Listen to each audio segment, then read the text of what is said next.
Hey, okay, last one. I don't know, I might summarize all of it. But last one, soul ties according to the works of the flesh is revelings. Revelings, that's that riotous living. That's that drama queen, that drama king, that one that always want to keep up fuss, party animal, always got to be social, you know, out and about, the life of the party. That anchors your soul in hell because your body, it gets burned out after a while. And putting all them chemicals and things that we talked about yesterday about drunkenness, putting all those chemicals and things in your body, trying to keep your body going, get it motivated, get the adrenaline running to do those type of things, it's taxing. But riotous living, that's like taking something that don't belong to you. Instead of working for it and earn it, pacing yourself, patience. Riotous living is the hustle. I'm out here hustling, but I don't. If it's for me, it's for me. If it ain't, it ain't. I pick and choose my battles. I keep my peace. All money ain't good money. Like there's a situation I'm in right now, to where I think I'm gonna let it go, and go get something different. I'm dealing with some things that I shouldn't have to deal with, being that all the education and the degrees that I have. But because I'm in a situation, I guess you could say I've been settling for some things and not putting my degrees to work as much as they could be working. I was looking, just surfing the web, surfing the job descriptions the other day, and I'm basically about cutting myself $30,000 a year short.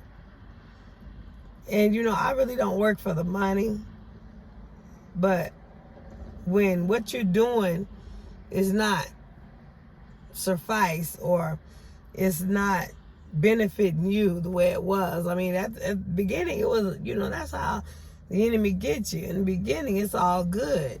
You bouncing around, you doing everything, bills are getting paid, money's flying, you got overflow and all that kind of stuff. And then all of a sudden, before you know it, overflow ain't there no more. You taxing the red, you taxing disconnect notices and stuff like that. In the industry that I'm in, it's up and down. And I love what I do. It's just, I'm thinking more towards retirement. I'm getting ready to retire. I'm going to start working on my retirement. No, I ain't nowhere near retirement age.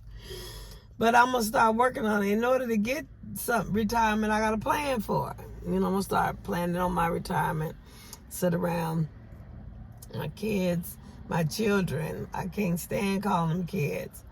My children, all of them will be grown. My daughter, like I say, she be 18 in November. I ain't gonna force her out, but she gonna start learning some things, taking more responsibility, being more accountable. She gotta graduate still. So in that year's time, we're gonna be doing a lot. We're gonna be learning to get our ducks in a row lined up to be self-sufficient and take care of ourselves. Train them up in the way they should go. So meanwhile, I'm going to be thinking about and getting settled for retirement. I was going to do one of the boxables, but then I was trying to find land. I got tried looking for land where I want to be at. And the prices, they wasn't where I wanted to be. But it's early. I'm already out here at work. I'm out here at the housing authority with a client. So they can get, I'm good. I'm glad that they, starting to move and get some stuff done. There's things that's opening up for anybody that need that help, that assistance. They got I guess it's called a voucher that opened on the 21st of June, and it's good until September. So if anybody need that assistance, then run down there at Las Vegas Housing Authority, Southern Nevada Regional Housing Authority, and get signed up on the wait list. My clients, the ones I brought in on the 21st, they got word back already, and they like at 600.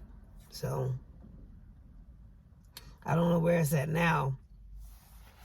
But it's good that the programs are opening up and starting, get some of these people off the street. So anyway, back to Revelings, the Riotous Living. Like I said, I'm planning for retirement. I was going to get a boxable. Don't really know what area of town I want to be in, or the area I would like to be in. It's not zoned for that yet. And the price of the land is a little bit high. So then I thought about I was going to be traveling. So I really don't need all of that house or whatever. I just need the space for me. So I'm thinking about, I still have my CDL. I'm thinking about buying me one of them bus mobile homes or whatever. So I can just be in that. And wherever I park, that's where I'm going to be. So I'm thinking about going remote with my job, with my income. Whatever I do it remotely. That way I can, anytime I turn on my laptop, I, make my income and go see what I want to see, do what I want to do. So when you trying to do something, you got to plan for it. You can't just, think of something and just going to pop into it. If it's really something that you want, you get your ducks in a row. You plan for it. So that's where I'm headed towards now. Get to go do and see some of the things that I wasn't able to do and see while I was raising my children, because, being a single mom, living on one income, trying to get my own self together, you can't do a lot of stuff. And that's the sacrifice a lot of people don't want to make, or a lot of parents don't want to make. They don't want to give up their life. But them children didn't ask to be here. You got to do your best for them, do your due diligence. So I've given up my life to raise my children. Now it's my time. When they was in there in the C-section getting Brianna, I made my decision. I was done. I had them tied up, throw in the ocean after that, because I didn't want to be raising children all my life. So that's all taken care of. And she was my daughter, my last child. So now she's about to leave the nest. It's time for me to start planning some stuff, get some stuff in order. And, train them up in that way while I'm still here. Ain't guaranteed tomorrow, but I do want to at least try to train them up. How to, maneuver, how to, keep a house, how to do certain things while I'm here. By the grace of God, I'm still here. That experience took me down for about 3 weeks. Came home on oxygen therapy. But God, He got me here. I'm still here. And that was another thing in my life that I decided that I was going to go and, retire, set some things in place, because that living, run around, doing and helping, and you ain't living for you. I mean, I'm good with that. But what I found out was there wasn't nobody. There was a few that prayed for me, prayed with me. I'm grateful to them. I'm very grateful. And, I could have pulled on them. And I'm honored to have those friends in my life. But the major ones that I was doing all the work, paying all the, paying all the bills, basically.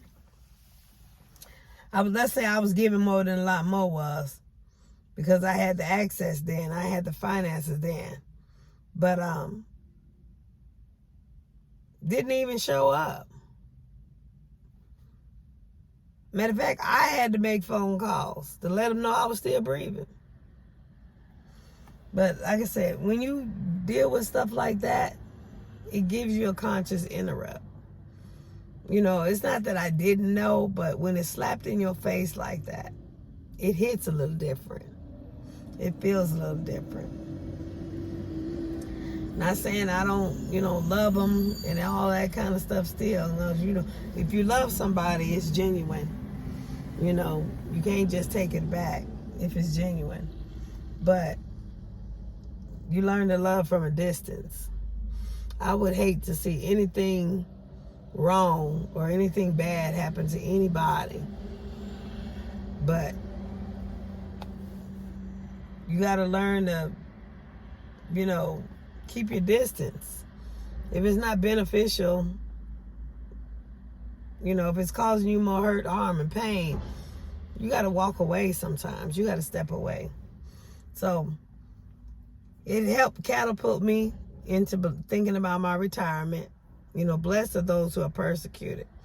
As they persecuted me, I was able to, get my thoughts in order. Get some things, see what I want to do. So that's what I'm getting ready to do, is start, my retirement, getting ready for my retirement. Try to put in for my bus. I don't know, I might find a nice Winnebago or something like that. I just don't want nothing bulky, motor homes. I don't know, I'm gonna find something decent. And that way I ain't gotta worry about no land. Just worry about park my tires. Go somewhere, be free. I don't have to be tied down no more because I don't have no more children to raise. Other than, they grown. I can raise them from a Bluetooth then. Help them, show up when I need to show up. But they got to start living their life. We can't let them sit on the couch and live their life from our couch. And then something happened to us, and then, well, we wouldn't know it anyway because we'd be dead and gone. But still, just the thought of it, they can't take care of themselves because we've been enabling them to sit up on our couch. 30 and 40-year-old children ain't never left home. They still living off mama and daddy. That's not good, because when mama and daddy gone, what they gonna do? We gotta start training them up. We gotta invest in our children. And technically that invests in us, because it releases us to go do what we want to do, live life. And then as gravity takes effect, time goes, if we are unable to take care of ourselves anymore, they are in a position where they can help take care of us. I don't believe in that, putting people in a home, because strangers don't love your loved ones like you do. Now, I understand if it's too hard and, you got to do something like that, I can understand. But you got to realize strangers don't love your loved ones like you do. And then, I was talking about the parents, the children embarrassing the parents the other day. Some of them embarrassed, and some of them, that's what they want to do, is stick them off in a home somewhere. And that way they ain't got to put up with them. It's sad. It really is. But they rather pay all that money, or have their parents' insurance pay all that money for them to just sit there. And I'm saying this because I used to go in and do ministry in those convalescent homes. And the story of them is their children never come and see them. They just sit in there. They don't know when the last time they talked to somebody. Maybe it's time to pay the bill or something like that. So they sitting there so sad, like they just waiting to die. It's really sad. When we come in there singing hymns and stuff like that, it reminds me, I gotta find my Baptist hymnal for my apostle. We singing hymns and stuff like that. That boosts their spirit because somebody thought about them. I guess God allowed me to see that now. I just never could do that. I remember my grandmother, she said in her ways, I was running around there taking care of her, especially when she couldn't take care of herself anymore. And she was something else. She's stubborn. Yeah, and it was on my nerves. It really was. But I could never put her in nothing like that. I just didn't feel comfortable with that. And then she went on home to be with the Lord. But she took care of me, and I just felt rightfully obligated, so that, I could give her the same respect to take care of her. Don't let her sit somewhere with some strangers. Well, technically, where we was, everybody knew her, so she wouldn't be no stranger. But still, you don't let somebody else take care of your loved ones. Changing their diaper, and some of them don't even change it. They get bed sores, and I've heard and seen so many nightmares. Being in the convalescent homes. Ministry. I said ministry there, ministry, prison ministry. Ministry has taken me a lot of places to see a lot of things, and I'm grateful for it. But yeah, I'm gonna live life, because you never know. I may have to get in a position to where I'm taking care of somebody else again. So yeah, when you free, you got to be able to do you, because you never know what life is gonna hand you. So yeah, I'm already getting ready to have my bus. That way, if they come back to me, they're going to have to be living in a bus. They ain't going to want to do that. So that gives them that much more unction to go on and do what they need to do and keep their bills paid up and keep their roof over their head, because they sure don't want to live with mama in a bus. They was ready to get out living with me in the house, because I'm a stickler. I got standards. You ain't going to do any and everything in my house. So, like I say, my baby boy, he on his way out. He know it. He can feel it. He can see it. He wants to do his thing, and it's against what mama say. Yeah, it's time for you to go do what you need to do. So, love you to life, but it's time for you to have your own. And I'm going to have my peace. So, like I say, talking about riotous living, the parties and the being in the social club and the drama king and queen, and riotous living means you go towards stuff, and you got to take what you go for. You can't earn it, by any means necessary. That's that riotous living. You just want to fight all the time. A picture of a riot, they got fire torches and breaking in the building so they can steal stuff. Some people take pleasure and pride in that because they don't feel they can get it otherwise. They have no education. They ain't trying to get no education. So they don't invest in themselves. So they get it any way they can. But like I say, it anchors your soul in hell, because you got to do all that anger and all that contention and all that fighting and all of that, being out there. Riotous living is, sleeping with a married man or woman. You causing all that hell in that person's home. But granted, they causing it with them too, because they ain't got no business out there doing that and disrespecting the person that they with. But that's riotous. You can't just take stuff like that. Everything, if you earn it, it's yours. The stuff you're supposed to have got your name on it. It ain't got nobody else's name on it.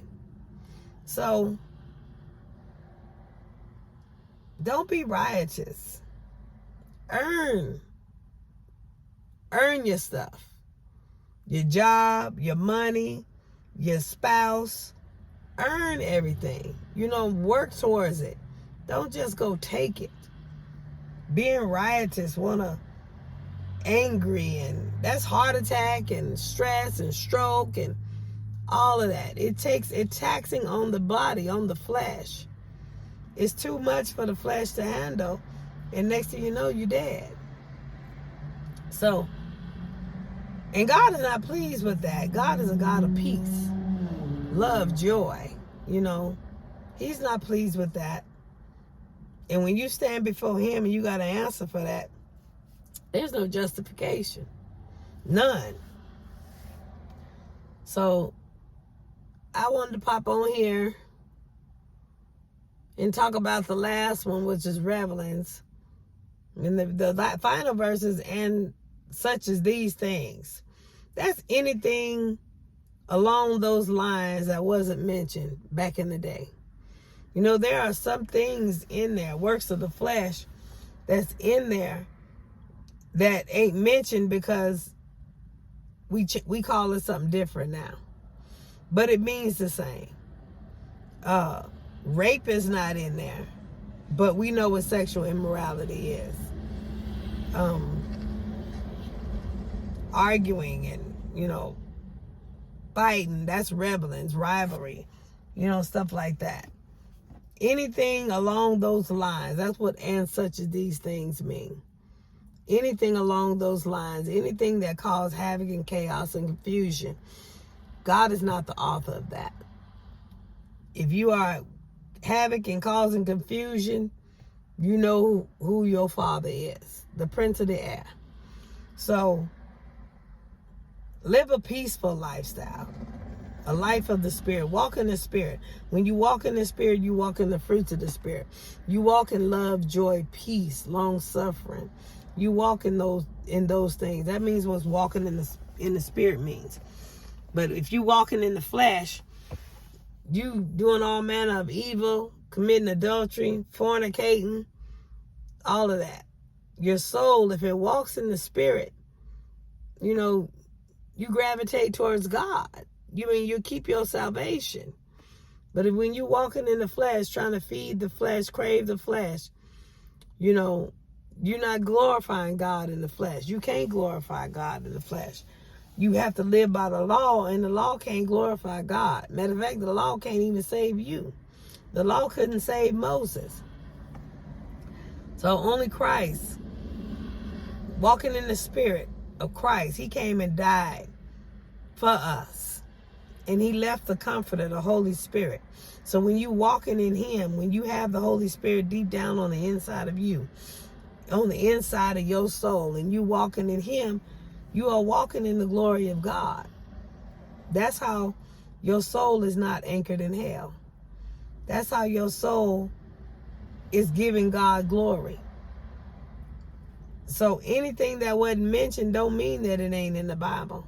It's in there where it says, and such as these things. That's the part that it's in. So the Bible covers everything. We can make our excuses, talking about that ain't in the Bible, but it covers everything. So we got to stop trying to justify stuff and just walk right, walk worthy. So I'm going to pop off of here. And that completes that series. I don't know what the Lord going to put on my heart. I know we've been talking about parenting, giving parenting ideas. But I was asked to talk to the ladies. How do I keep kept? Go back to that series. I believe it was Saved, Sexy, and Single or something like that. And, talk to the women. And I know, it'll be for the men too looking, because, then they know what to look for. Because running out here getting these women and becoming baby mamas, and then they got all this problem with child support. I have a different take on that. The child support. I mean, you can't make no man pay for or take care of a child that he don't want to do. If he ain't taking care of the child now, you can't force it. So I understand we got to go through and do our due diligence. If we on welfare, they push the hand and say if we don't do that, then they don't help give us the assistance that we need to take care of our children. It's all a setup. It's a setup to divide the families, our nation, to divide, because you take the man out the household, take the head out the household, you leave the rest of the house vulnerable. And if you get the women depending on handouts, then they never believe in themselves and they have low self-esteem. And you have those ones that's on it year after year after year, and then they come up with laws saying they can only be on it a certain length of time, and then they take them off, they just drop them like it's hot. Then, you got anxiety, depression, you got mental illness, because now they don't know what to do. So everything that's handed to you ain't good for you. Some things you just got to work for. That's why God allows us to climb some mountains. He don't just give us everything. You got to learn to climb some mountains and work for it, because that thing that you work for is the thing that you're going to keep. It's a thing that, and you get some learning and going through the process. You learn how to keep it. You get some experience. So it's good to work for stuff. It's good. I mean, because then you feel like you earn it. You don't feel like a charity case. You know, people always handing you stuff. You know, it's good to work for it. But anyway, I think that's where God wants to go with that. But I know we still dealing with the parenting. I don't know where he wants to go totally. And in the Bible study, we're dealing with the ambassador for Christ. You know, how we representing Christ. How we representing God. You know, how that pertains to our life. That's another soul tie. If our soul is tied to God, we ain't doing a lot of the stuff that's being done out there today. It's a whole different atmosphere. It's a whole different feel. You don't hear the same voices anymore. God came and did a sweep. He did a sweep. There's some doors that's being shut that, you know, he shut them because they wasn't representing him. You know, the pandemic was for us. It was for the body of Christ. It was all eyes on us to see where the power lies, what we really can do in a certain situation. And that's why the world looked at us the way they did. Because they go, okay, now you preaching all this. What we going to do about this? You know, the world knew they couldn't do nothing about it. But we preaching about this God, this supernatural God that we serve that looks high and sits high and looks low. And he looked defeated because he wasn't flowing through a lot of us. We used to be busy passing offering plates and stuff. We wasn't into praying and, you know, into teaching the word. We wasn't doing what we supposed to do. So it came and caught everybody off surprise, put us all on the same level. I don't care how much money you had, you was dying. Whether it was high class or low class, you still was dying when that virus came through. You know, you had to know something about him in order for him to protect you and save you. Other than that, the cemetery became full. It was trending. And I hear that it's still kind of trending. Maybe not as bad as it was, but God is taking out the residue, I guess. I mean, if you're going to believe something, if you're going to preach something, you ought to be wholeheartedly in it. Your soul ought to be in it. You ought to be passionate about it. You ought to practice what you preach. And that's what the Ambassador for Christ series is. It's talking about character, you know, the things that, you know, what we represent. Is it glorifying God or is it glorifying us, our flesh? You know, there ain't no glory in the flesh. You know, you can't do nothing in the flesh. There's no salvation in the flesh. It's going to be left here on this earth. The spirit is eternal. Whether you live it in heaven or in hell, it's going to live. It's going to live on. The spirit lives. Whether in heaven or the lake of fire. Wherever it's going to live. So it's our choice. That's what we had in the Garden of Eden between the tree of knowledge and the tree of life is the power of choice. We had the power to choose. Adam had the power to choose. He chose to go disobedience. He chose to go against God. So therefore we have sin in the world. But then we have Christ who came and died for us and rose again so that he has all power in his hand. So now we can either choose him or we can choose the world. Same difference. If you choose the world, then you get the world's consequences. You're none of his. So therefore, maybe that's the reason why things are going the way they're going in your life. But if you choose him, you're still going to go through some things. But you don't go through alone. He goes through with you.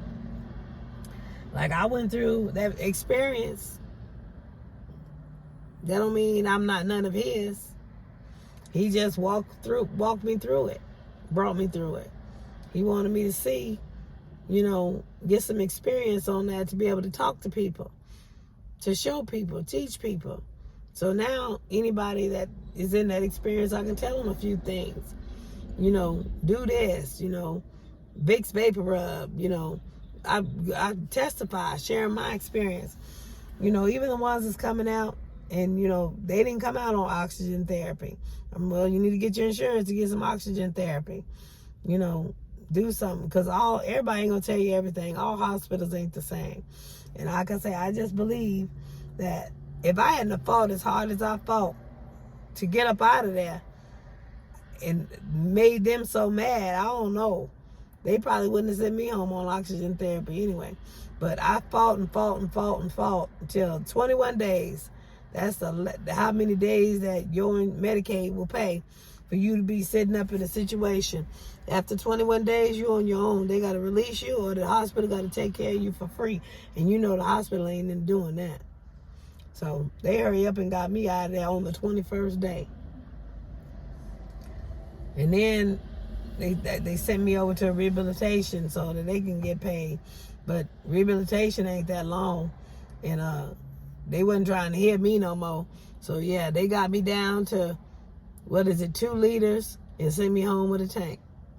From there, it was me and God.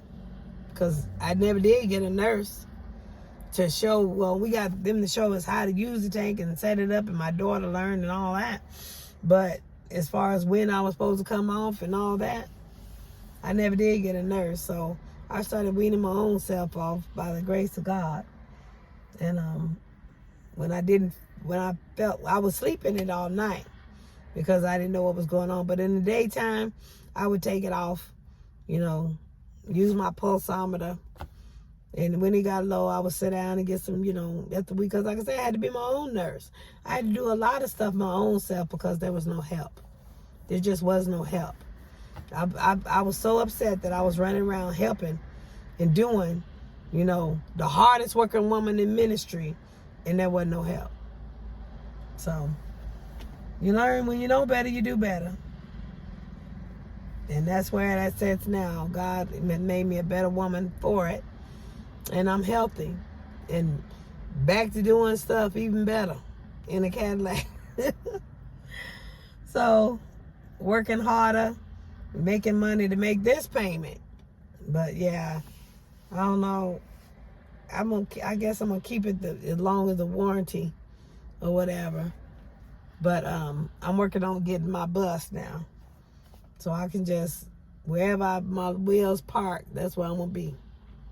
But get my remote income, my remote job, so that I can wake up, wherever I wake up at, do my work, and then do something else, enjoy myself, enjoy life. So, like as I always say, the first 51 years was for everybody else. The next 51 is for me. So, however many God give me, that's for me. But anyway, like I said, that riotous living, that stressful living, that trying to by any means necessary, that's not good. It kills you quicker. The day you were born, you started dying. Don't make it go any faster than it need to be. Don't cause yourself to have strokes and heart attacks. You know, you can earn it. Whatever you want, you can earn it. God can bless you. God can give it to you. Anyway, like I said, I'm going to get off of here. I ain't going to make this no long, drawn-out one. It's starting to rain again. They should be getting done, coming out. Until the next video, y'all stay blessed.